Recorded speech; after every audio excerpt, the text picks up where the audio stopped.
3. Assalamualaikum warahmatullahi wabarakatuh. Kami dari kelompok 1 Teori Komunikasi akan mempresentasikan tentang uses and gratification. Di sini kami beranggotakan 4 orang, di antaranya ada Sabila Putri Septiani, saya sendiri dengan NPM 100-821-25, Rajan Saki Kesuma 100-821-9, Evin Harfi Hilmiawan 100-821-50, dan yang terakhir ada Anggara Dunham dengan NPM 100-821-60. Materi yang pertama akan disampaikan oleh Evin Harfi. Kepada Evin Harfi, dipersilakan.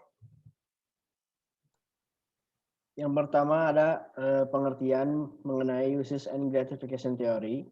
Teori penggunaan dan pemenuhan kebutuhan atau uses and gratification theory adalah salah satu teori komunikasi di mana titik berat penelitian dilakukan pada pemirsa sebagai penentu pemilihan pesan dan media. Pemirsa dilihat sebagai individu aktif dan memiliki tujuan. Mereka bertanggung jawab dalam pemilihan media yang akan mereka gunakan untuk memenuhi kebutuhan mereka. Dan individu ini tahu kebutuhan mereka dan bagaimana memenuhinya. Media dianggap hanya menjadi salah satu cara pemenuhan kebutuhan, dan individu bisa jadi menggunakan media untuk memenuhi kebutuhan mereka, atau tidak menggunakan media dan memilih cara lain. Selanjutnya akan disampaikan oleh Angga. Pendekatan use and gratification mulai digunakan oleh para peneliti media pada awal 1940-an. Walaupun istilah use and gratification sendiri belum digunakan saat itu, Herta Herzog tahun 1944 yang memulai kajiannya mengenai use and gratification dengan melakukan klasifikasi beberapa alasan mengenai mengapa halayak memilih media yang khusus. Ia melakukan wawancara terhadap penggemar opera sabun dan mengidentifikasi 3 macam gratifikasi, yaitu emosi, pembelajaran, dan wishful thinking. Selanjutnya dijelaskan oleh Jaki.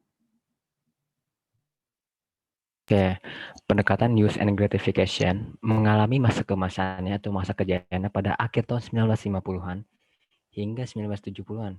Ketika televisi berkembang dengan pesat, pada tahapan ini, kajian mengenai use and gratification menyentuh pada tingkat keragaman, yaitu yang meliputi 1. Alokasi waktu pada media yang berbeda. 2. Hubungan antara penggunaan media dengan penggunaan waktu untuk kegiatan lainnya. Yang ketiga, ada hubungan antara penggunaan media dengan penyesuaian diri dan hubungan sosial, yaitu kayak adaptasi. Dan yang keempat, ada fungsi media yang berbeda ataupun tipe isinya berbeda juga. Dan kelima, ada berbagai alasan penggunaan media massa. Selanjutnya akan dibawakan oleh Ervin Harimurti.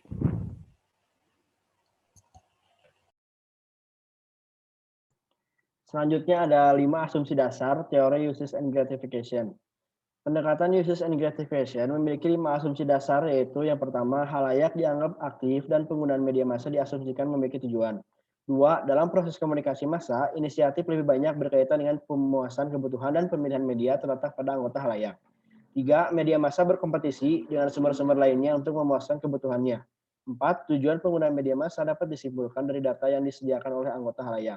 Dan 5, yang terakhir, penilaian tentang arti kultural dari media massa harus ditangguhkan sebelum diteliti lebih dahulu orientasi halayak. Selanjutnya akan dibacakan oleh Angga. Menurut pencetusnya, Elihu Katz, Jas G. Blumler, dan Mikhail Gurevich tahun 1974, cakupan pendekatan use and gratification meliputi 1. Asal-usul kebutuhan, 2. Kebutuhan sosial dan psikologis, 3. Pengharapan yang timbul akibat kebutuhan sosial dan psikologis, 4. Media massa atau sumber-sumber lainnya yang digunakan, 5. Perbedaan pola terpaan media akibat keterlibatan dalam aktivitas lain, 6. Timbulnya pemenuhan kebutuhan, 7. Timbulnya akibat-akibat yang mungkin tidak direncanakan. Selanjutnya akan dijelaskan oleh Jaki.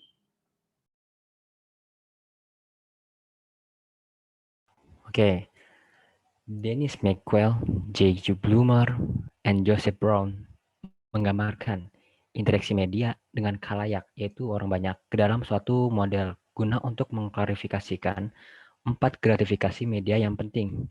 Yang pertama, yaitu pengalihan atau diversion. Lari dari rutinitas sehari-hari ataupun masalah yang dihadapi sehari-hari. Makanya jangan kabur dari masalah. Yang kedua, ada hubungan pribadi, personal relation. Relasi. Menggunakan media untuk menjalin pertemanan, siapa tahu bisa lebih. 3. Ada identitas pribadi ataupun psikologi individual, personal identity or individual psychology, mencari media untuk menguatkan nilai-nilai individu. Dan ada 4, yaitu pengawasan, surveillance, mencari informasi untuk membantu seorang individu untuk mencapai sesuatu. Selanjutnya akan dibacakan oleh Sabila Putri Septiani. Para peneliti menggunakan pendekatan uses and gratification untuk menjelaskan pemilihan serta penggunaan media baru seperti internet dan aplikasinya yang dilakukan oleh khalayak. Pendekatan uses and gratification telah digunakan untuk meneliti penggunaan media baru, diantaranya adalah penggunaan telepon genggam, penggunaan internet, penggunaan media sosial, penggunaan situs jejaring sosial, penggunaan microblogging, penggunaan pesan instan, penggunaan permainan daring, penggunaan berita beranimasi, serta penggunaan media hiburan. Dengan mempelajari teori uses and gratification, diharapkan dapat memberikan pemahaman mengenai sejarah singkat, asumsi dasar, serta implementasi teori uses and gratification dalam penelitian komunikasi massa dan relevansinya dengan teori media baru. Sekian dari kelompok 1. Jika ada kesalahan, Mohon dimaafkan, dan jika ada kekurangan, maklum namanya juga manusia punya kesalahan. Terima kasih. Wassalamualaikum warahmatullahi wabarakatuh.